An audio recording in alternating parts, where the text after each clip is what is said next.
Hey guys, what's up? Back with another video. This time we are going to review WrestleMania 28 from April 1st, 2012. This happened on April Fool's Day, so yeah, pretty cool.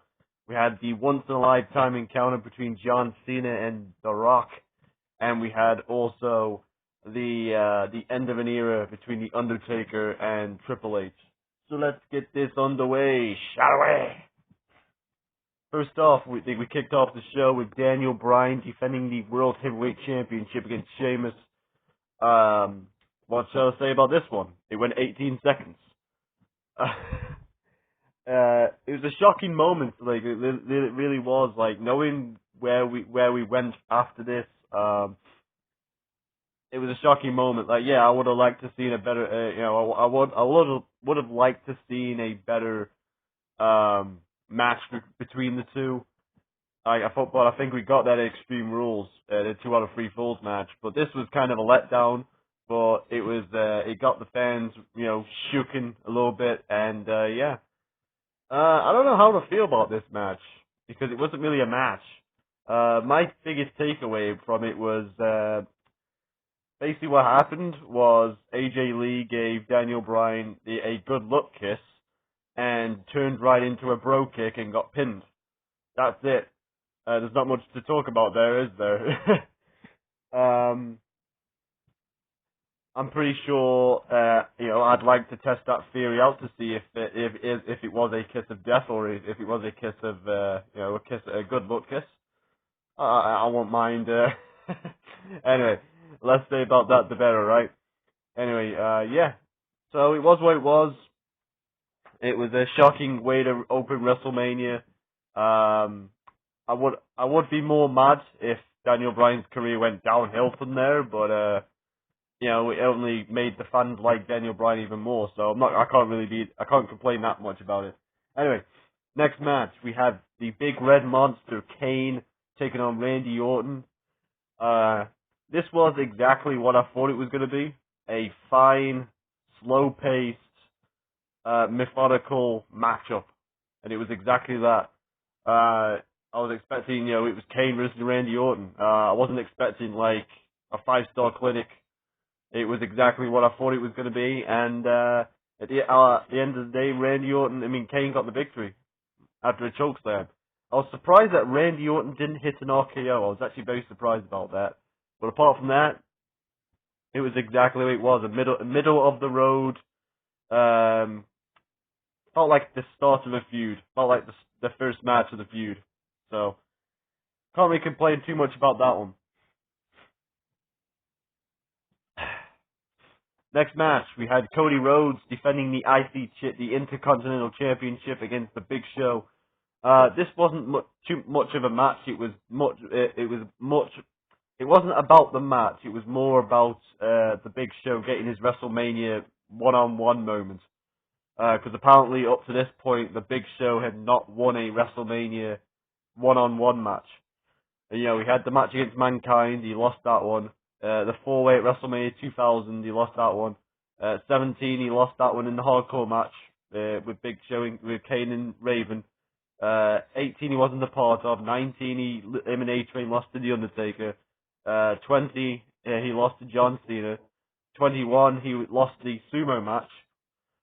22, him and Kane defeated Chris Masters and Carlito. 23, he wasn't a part of. 24, he lost to Mayweather. 25, he lost a triple threat to John Cena in that one with Edge. 26, him and Miz retained the tag team titles over Morrison and Truth. And 27, him and Kane and Santino and Kofi defeated the Core.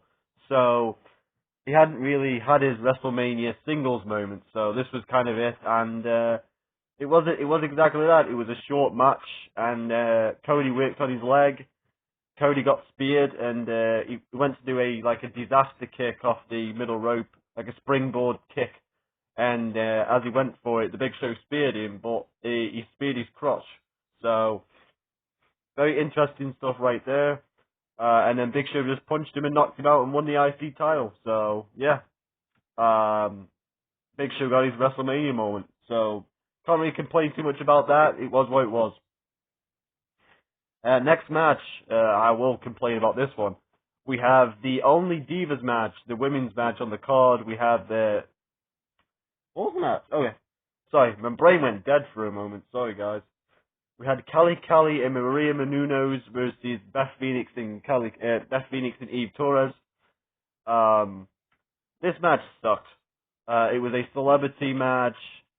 The only thing I was thinking about this, the only thing while watching this match I was thinking of was, if this match happened in today, like, what would the reaction be for everyone on Twitter if this match happened today? Like, if you're women's champion, or let's say you're Raw or SmackDown women's champion, didn't defend the championship at WrestleMania, but within a celebrity match, and it went like 4 to 6 minutes, and the celebrity pins the women's champion. Like, Twitter would have a meltdown. You know, like, people. Yeah, I was actually having a little bit of a laugh with myself, thinking about how the reaction would be, how people would react if this happened today. It was terrible.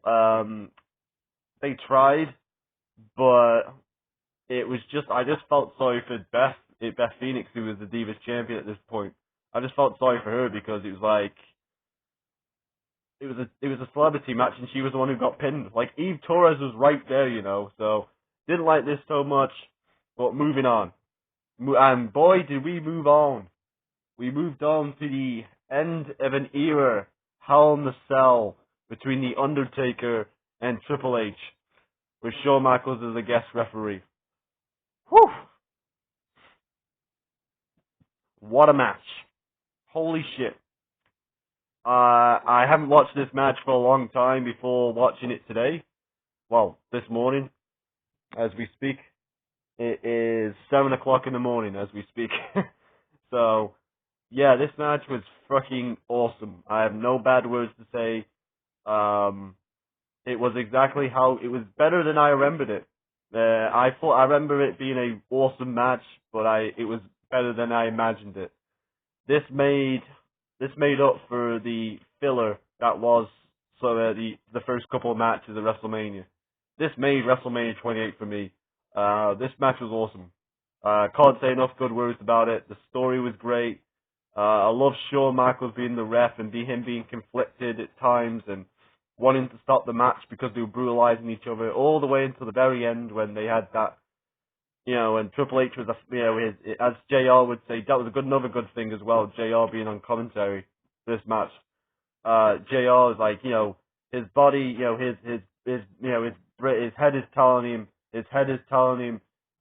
he's telling him he wants to fight, but his body is saying something else, and you know his body's giving up on him basically. I was like, that is a good analogy to describe what's going to happen. And Triple H knew he was done, and he did the DX chop. He went out in style, and it was great. It was awesome. I loved it, every minute of it. So good match, really raised my spirits. Then we had the Hall of Fame. The Hall of Fame people came out. You know, like, Edge and Ron Simmons and Mil Mascaras and Yokozuna and Mike Tyson and the Horsemen and all that stuff. So yeah, that was pretty fun.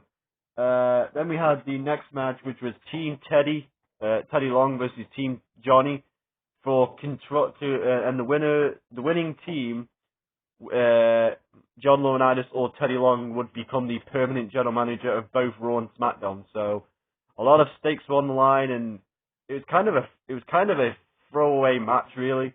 Like, the stakes being that high, I was expecting a little bit more from it, but it felt like the calm down match.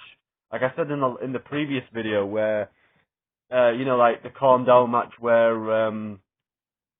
like a roller coaster, like you have that high and then you come back down so you can bring you up again. And that's what it felt like this match was, and also it felt like just a match to get a lot of people on the card. It was a 12-man tag. It was to get people on the card, and poor Zack Ryder, like he's the one who ends up eating the pin because he gets distracted by Eve Torres, and then after the match, Eve Torres kicks him in the balls and leaves him. So bad night to be Zack Ryder, I guess, but I guess now he's making up for it. Matt Cardona is, He's married Chelsea Green and all that stuff. So I think he's living a good life. I don't think he's worrying too much about what happened at WrestleMania that year. Anyway, next match we had CM Punk versus Chris Jericho for the WWE Championship. And John Laurinaitis had added the stipulation like minutes before the match that if CM Punk gets disqualified, he loses the title. This match was okay. What I remember of this match going into the pay-per-view was like, oh, I can't wait for this match because it's like, Jericho and Punk and like they always put on good matches. And I remember what I remembered of this match wasn't what the match thing. Like I remember this match being a whole lot better than it actually was. It was okay. It was very slow. I think the crowd was either still burned out from the Undertaker match, or they were saving themselves for The Rock and Cena. Maybe a little bit of both. But the only time they got loud was when either CM Punk or Jericho would hit like a signature move or something like a GTS or a Walls of Jericho or Code Breaker. The last couple of minutes was really good. Like it went from an okay match to good match to it went from an okay match to a good match, and then it had a great finish. So it made up for it in the end. The back and forth from the submissions from the Walls of Jericho and Punk reversing it into the Anaconda device and Jericho kneeing him in the back of the head and Punk having to counter it and Jericho trying to get the Walls back in and Punk getting the Anaconda device back in and then and holding his body weight forward so that Jericho couldn't be able to knee him in the back. Like that was good strategy and I like that finish and it was good. It was good ending to that match. But yeah, I was a bit underwhelmed by this match really. Like I thought it was better than I thought the match was better than it actually was. But it was what it was. It was still a fun match. It got good towards the end, but yeah, a bit disappointed. Then we had Brodus Clay and his mummers dancing on the stage. This was to cut some time before the main event. And what I hear before, like from shoot interviews with Brodus Clay, was he was supposed to have a match against, I think it was Heath Slater again, I think. And but it got cut due to time issues. And apparently Cena went to the bathroom and Brodus Clay got his WrestleMania moments, in front of the fans. So that was pretty cool for Cena to do. Anyway, Brodus Clay danced with his mummers, and these mummers, it was what it was. It got Michael Cole. I'll never forget the line of Michael Cole saying, "Somebody call my mama." Anyway, next match, we have the main event, once in a lifetime encounter, John Cena versus Rock. Awesome big time feel for this match. It was electric. The crowd was on fire. What can I say about this match? It was a good match that was made great by the fans. The fans made this match great. It was a good match, but I think, the fans made it even better. And, I got nothing bad to say about this match. I've got one thing to say. The stupid tagline for this match, once in a lifetime. If this match was just, Generations Collide or something or whatever instead of once in a lifetime, I think a lot of people wouldn't look back at this event with, do you remember that time that WWE lied to us? Which one? Which time, by the way? Anyway. So yeah, pretty cool event. I liked it. Overall, I gave it a 8 out of 10, because I enjoyed it for the most part. There was a couple of small little things I didn't like, or was some things were underwhelming, but for the most part, I enjoyed it. The two main matches delivered, and that's all that matters at the end of the day, right? If you enjoyed yourself and you enjoyed yourself for that multiple hours, that's all that matters. So that's at the end of the day, that's what I'm going to give it. 8 out of 10. I thought it was a good event. Hope you guys enjoyed the video too. Tell me what you think in the comments. And I'm out.